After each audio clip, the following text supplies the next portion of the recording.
Hello दोस्तों, मैं हूं राकेश राठौर और स्वागत है मेरे YouTube channel R R technical में। आज 1 दो 2022 को विकलांग की थर्ड लिस्ट आ चुकी है। यहाँ पर हम बात करें कि विकलांग की जो लिस्टें आने वाली थी वो किस प्रकार से आई। यहाँ पर बात करें तो 25 तारीख को फर्स्ट लिस्ट आई थी जिसमें 18 कैंडिडेट के नाम आए थे। यहाँ पर जो इंदौर जोन में जितनी सीटें निकली थी उसके हिसाब से 6% के आरक्षण से 18 सीटें अलाट की गई थी विकलांग को। तो फर्स्ट राउंड जो था उसमें 18 कैंडिडेट के नाम आए थे, जिसमें से करीब 6 कैंडिडेटों ने फर्स्ट राउंड में ज्वाइन करा और बाकी कैंडिडेटों ने नहीं ज्वाइन करा था, जो जिसके कारण से फिर सेकंड लिस्ट आई जिसमें करीब 12 कैंडिडेटों के नाम आए थे, जिसमें से भी 12 कैंडिडेटों ने ज्वाइन करा और 12 कैंडिडेटों ने ज्वाइन नहीं करा। यानी 12 जो कैंडिडेट थे उन्हें जो सीट दी गई थी वो शायद उन्हें पसंद नहीं आए, जिसके कारण उन्होंने ज्वाइन नहीं करा है। अब अगली एक और लास्ट लिस्ट आ चुकी है। यहाँ पर भी 6 कैंडिडेट के नाम आए हैं। अगर ये 6 कैंडिडेट ज्वाइन नहीं करते हैं तो इसके बाद जो भी लिस्ट नॉर्मल आएगी वहाँ पर कोई विकलांगों का पूरी तरह से वो ख़त्म हो जाएगा। अगर हाँ, ऐसा भी हो सकता है कि अगर विकलांग कहीं पे मेरिट में है तो वो ज्वाइनिंग ले सकते हैं। बाकी जो विकलांग का जो आरक्षण था वो अब यहाँ से ख़त्म हो जाएगा। अब यहाँ से जो 6 कैंडिडेट के नाम आए हैं, अगर ये यहाँ पर ज्वाइनिंग नहीं लेते हैं तो उसके बाद में किसी का कोई विकलांग की कैटेगरी का पूरी तरह से यहाँ पर ख़त्म हो जाएगा। हाँ, अगर ऐसा हो सकता है कि अगर वो कहीं पे मेरिट में है तो वहाँ पर वो आराम से ज्वाइन कर सकते हैं। अब हम बात करेंगे कि 6 लड़के कौन हैं जिनके नाम आए हैं, यहाँ पर बात करें हम। और इसी के साथ बात करेंगे कि ये इसके साथ में इनको उनकी जो भी संस्था है उन्होंने करीब 10 से 12 जो चॉइस करी उसमें वो भी दी है, तो वो वहाँ पर भी ज्वाइनिंग कर सकते हैं। बात करें उम्मीदवार का नाम, तो यहाँ पर बात करें नंबर 1 पर है राहुल त्यागी, जो जनरल कैटेगरी के हैं, अस्थि बाधक हैं, मशीनिस्ट में ज्वाइनिंग कर सकते हैं। इनकी चॉइस फिलिंग है धामनोद, धार और झाबुआ। 3 ITI में से कहीं कोई सी भी ITI में जाकर ये ज्वाइनिंग ले सकते हैं। ठीक है। सेकेंड की बात करें तो हम है गणेश लोधी। ये OBC कैंडिडेट है, ये अस्थि बाधक है, कोपा में ले सकते हैं। इनके लिए जोबट है, खरगोन, मंडलेश्वर, पाटी, मुंडी, भगवानपुरा, किल्लोद, खंडवा। तो यहाँ पर इनको करीब 6 से 7 ITI दिए गए हैं। ये किसी भी ITI में जाकर कोपा के ट्रेड में ज्वाइन कर सकते हैं। राजेंद्र पटेल, ये भी OBC के कैंडिडेट है, ये भी कोपा में है। जोबट, खरगोन, मंडलेश्वर, पाटी, मुंडी, भगवानपुरा, किल्लोद।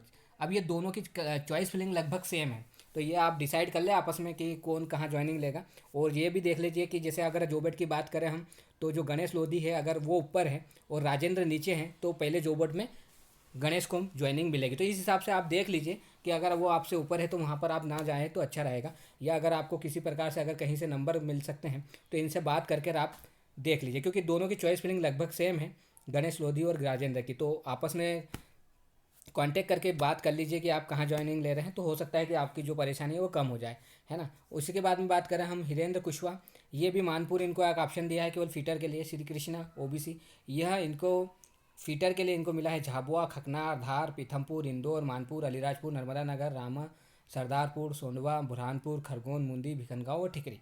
यहाँ पर श्री कृष्णा को इतनी चॉइस फिलिंग दी है और मुझे नहीं लगता है कि इन्होंने जो इनको तो ज्वाइनिंग लेना ही चाहिए, क्योंकि जहाँ पर भी इनको एक सूटेबल प्लेस जो चाहिए था वो जितने भी उन्होंने ज्वाइन डाले थे उसमें सभी के नाम आए हैं। तो एक्चुअल में इन्होंने तो ज्वाइन लेना चाहिए जहाँ पर भी, क्योंकि जहाँ पर इनको जो ITI पास पड़े वहाँ पर ये ज्वाइनिंग ले सकते हैं। 3 तारीख तक ये ज्वाइनिंग कर सकते हैं।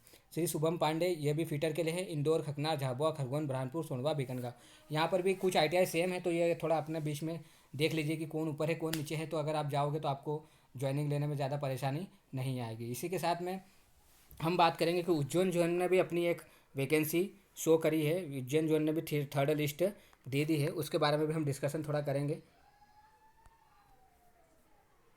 यहाँ पर भी उज्जैन जोन में भी जो थर्ड लिस्ट थी जो मेहमान प्रवक्ताओं के लिए, यहाँ पर भी जितनी प्रकाशित की गई थी उसी के हिसाब से अगली दी गई। अब उज्जैन जोन की बात करें हम, तो यहाँ पर 6 नाम आए हैं, यहाँ पर भी 6 कैंडिडेट के नाम आए हैं और यहाँ पर उनके संबंधित ITI भी दिए गई है। जैसे हम बात करें, यहाँ पर एम्प्लॉय कोड भी दिया है, जो उनकी ID है वो भी बताइए यहाँ पर। जैसे विनोद कुमार है, ये SC के कैंडिडेट हैं, इन्हें मिला है ITI सामगढ़ में मिला है trade mechanic diesel, ITI Rampur में मशीनिस्ट, ITI रामपुरा में MBA। जैसे यहाँ पर इनने करीब इन्होंने मशीनिस्ट डीजल मैकेनिकल इसमें चॉइस फिलिंग करी थी, तो यहाँ पर वो भी शो किया गया है। सुरेश चंद्र, इन्हें ITI मंदसौर में विद्युत कार दिया गया है। ITI सीतारमऊ में विद्युत कार दिया गया है। संजय शाह OBC के कैंडिडेट है, महिला, ITI Ujjain trade draftsman mechanic. जैसे ड्राफ्टमैन मैकेनिक की बात करें, यह कहीं कहीं पर ही ब्रांच है, इसलिए इन्हें केवल एक ही ट्रेड दिया गया है। यहाँ पर गणेश जी को दिया गया है Dewas, ITI Dewas trade COPA में दिया गया है। राजेंद्र पटेल को भी ITI कन्नौज ट्रेड कोपा दिया गया है। उसी के बाद सुरेश अहिरवार को ITI देवास ट्रेड फिटर दिया गया है। तो ये कैंडिडेट 3 तारीख तक जाकर किसी भी ITI में ज्वाइनिंग, जो भी ITI उनके सामने दी गई है उस ITI में ज्वाइन ले सकते हैं। और इसी के साथ में यहाँ से अब 4 तारीख को मेहमान प्रवक्ता की अगली लिस्ट आएगी, जो कि नॉर्मल लिस्ट रहेगी, जिसमें हर कैंडिडेट की लिस्ट आपको दिखेगी और ज्वाइनिंग होना स्टार्ट हो जाएगा। क्योंकि बहुत से व्यक्ति बेसब्री से इंतज़ार कर रहे हैं ज्वाइनिंग के लिए, जो क्योंकि जो लिस्ट का जो टाइम टेबल था वो थोड़ा लेट हो चुका है। और यहाँ पर थोड़ा परेशानी भी मेहमान प्रवक्ताओं को होती है कि लास्ट में जुलाई जैसे जैसे एंडिंग आती है, यहाँ पर सत्र समाप्ति का हवाला देकर बहुत सारी परेशानियाँ सामने आती है। तो इसी के साथ में मेहमान प्रवक्ताओं के जो 11 महीने का टाइम पीरियड रहता है वो थोड़ा कम रहता है, तो इसलिए थोड़ी परेशानी होती है। इसलिए सब परेशान हैं कि जल्दी से जल्दी ज्वाइनिंग हो जाए, तो करीब 6 या 7 महीने 8 महीने जॉब तो करे ठीक से, वरना फिर वो लास्ट में जुलाई के में सत्र समाप्ति के लिए बहुत सारे प्राचार्य आवेदन कर देते हैं कि भैया सत्र समाप्त करें। तो ये ऐसी कुछ परेशानियाँ होती है जिसको हम आगे भी झेलेंगे, ठीक है। तो अगर आपको मेरा वीडियो अच्छा लगा तो प्लीज़ इसे लाइक, सब्सक्राइब और कमेंट करना ना भूलें, ठीक है। Thank you.